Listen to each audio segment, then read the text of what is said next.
Greetings, welcome back to Acadian Comics. I'm your host, James Fondren, and this is part 6 of our ongoing series of Joe Kubert's World of Cartooning instructional books titled Supervillains. So let's get right into it.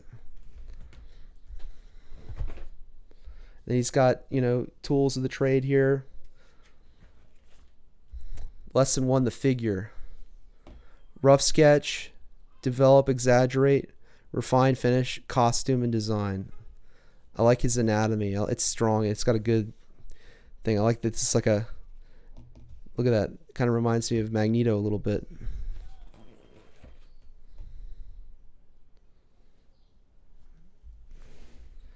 Lesson 1. Wait a minute. Did we do supervillains? Hold on. I gotta check this before I continue with this video. I feel like I did this, but I'm not 100% sure. I probably should have looked before I started the video, but I just think this is interesting stuff. Like, I probably looked at this book a lot before I started this series, but I just want to make sure that I haven't done this one yet. No, I did heroes and superheroes, horror, penciling, but that one we haven't done that one yet. So anyway, we'll get to it. We'll get to it right now. Right. So this is cool. Practice drawing the head in various angle attitudes as well as the body. The head is part of the figure,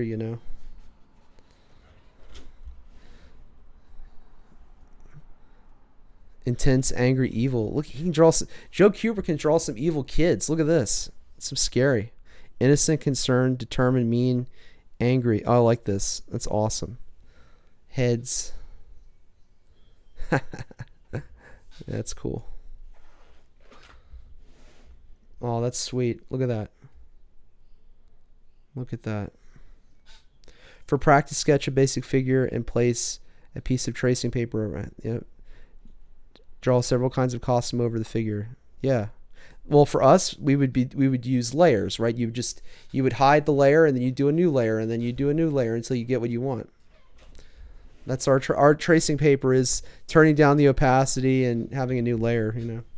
Lesson 1, assignment. Yeah. Oh, this is pretty sweet. Headlights. Look how he has the heads lit. Backlighting, side lighting, silhouette. He covers lighting in every single book of his, and it's really wonderful to see that. I think this is a great resource right here. Really good. Really good. Oh, this is a cool pose. Look at that. Oh, that's freaking awesome. He's showing you the different ways to use light, like a silhouette. That's awesome. What a great pose.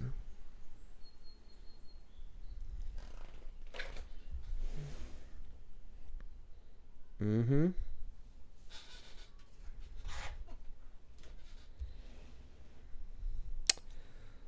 Start by sketching the head of your own villain character in a tilted down position. Finish the sketch in line only. Based on the light source from above, determine the shadow areas. On the third drawing, have the light source emanate from below. Complete the drawing from penciling through to inking. Erase penciling after the ink dries. Again, or we would just hide the layer or turn down the opacity. We really live in a great time. Like, if you want to get into drawing, this is the best time to get into it, because you can get into it digitally and really do some cool stuff.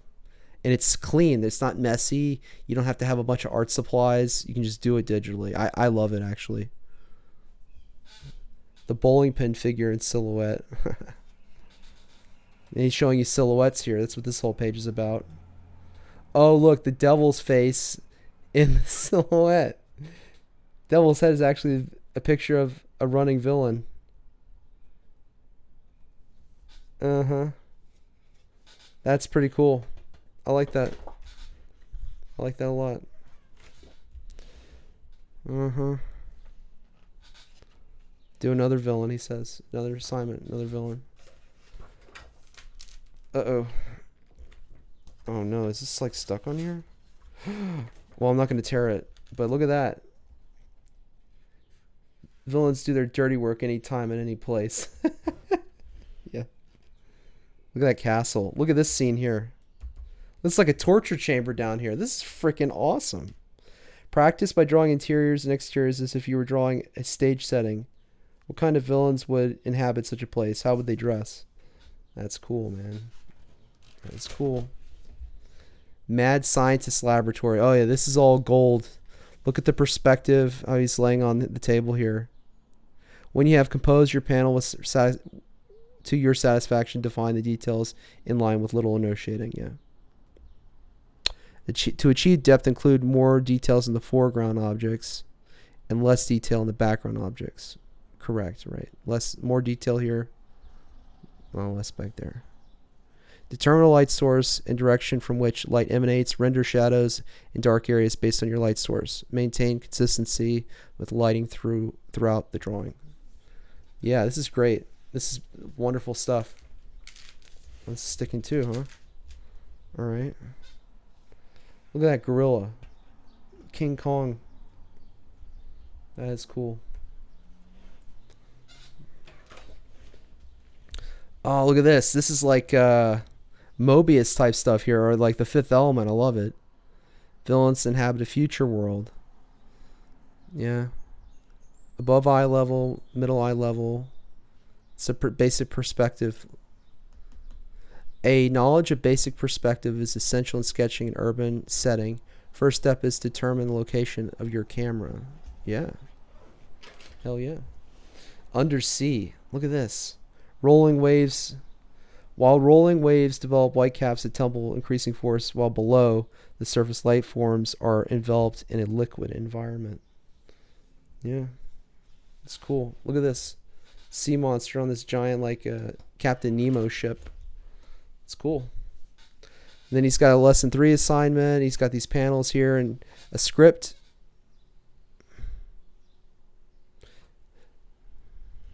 Find references for backgrounds and details. Don't try to make them up or draw from memory. It never works. Female vampire is both seductive and scary, alluring and awesome. Yeah. Evil female cyborg still retains a feminine appearance in both face and figure. That's cool. The Lon Chaney role, the Phantom of the Opera.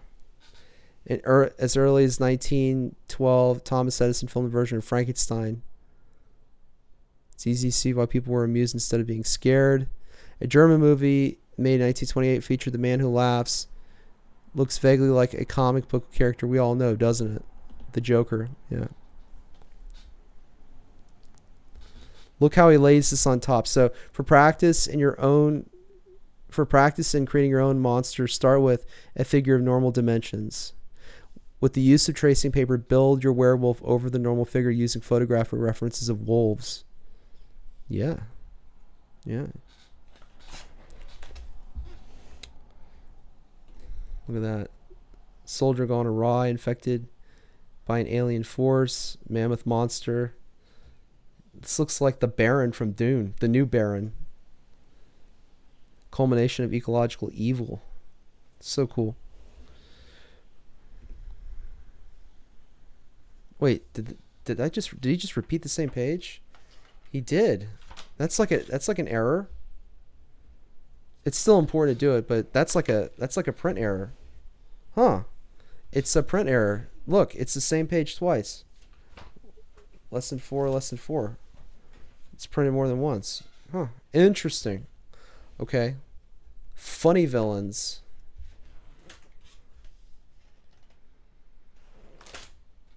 Transformation.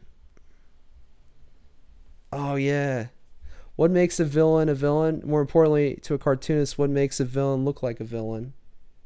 The tilt of the head or the angle of the shoulder can create a menacing attitude. The lift of a or the lowering of an eyebrow may foretell evil intentions. Try it on your drawings. Yeah. Physically, both villain and hero look similar. Their component parts, head, torso, arms, legs, are alike. Distinguishing differences are attitude and body language.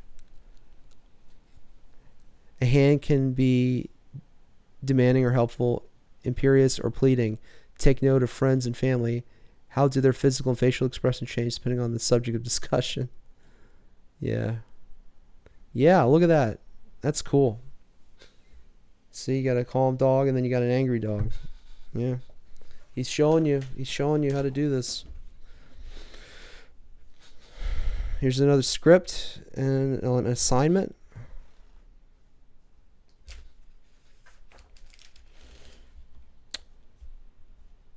When drawing an evil character, remember that appearance alone does not a villain make. Oh wait, I'm misreading that. When drawing an evil character, remember that appearance alone does not make a villain. I think that's what he's trying to say. Appearance alone does not a villain make. Yeah. Does not make a villain. All right.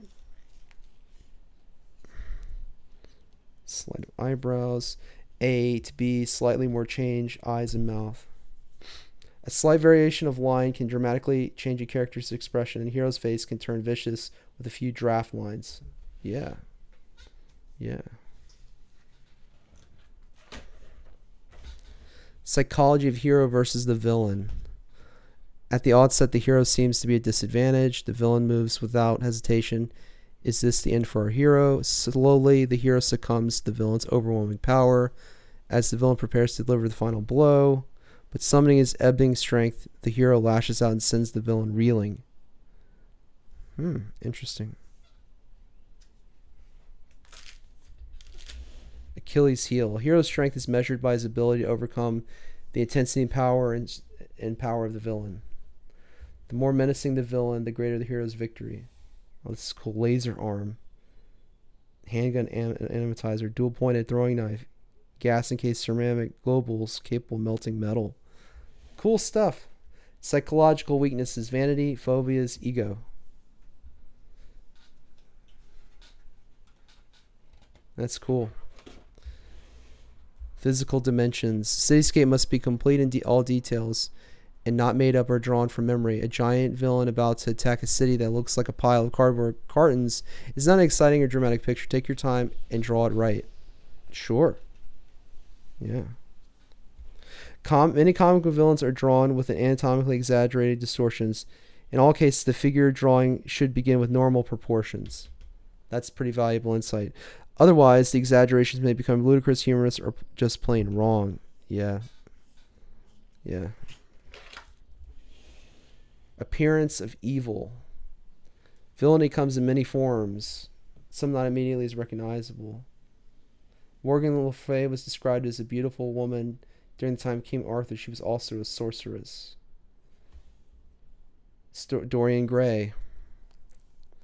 Common businessman to villainous tycoon. Good cowboy, good guy, bad guy, white hat, black hat, right? You think this is all obvious and it's easy just to do this, but it takes time and effort to do this and to do it in a great presentation. Another assignment of the script. And that is it. That concludes our 6th video of the Joe Kubert's World of Cartooning. This was Supervillains. I hope you've enjoyed this video, and I hope you enjoyed this series. I'll probably make a playlist for it at some point, but if you haven't already, please hit the like button and subscribe to the channel, and I'll catch you right here next time at Acadian Comics.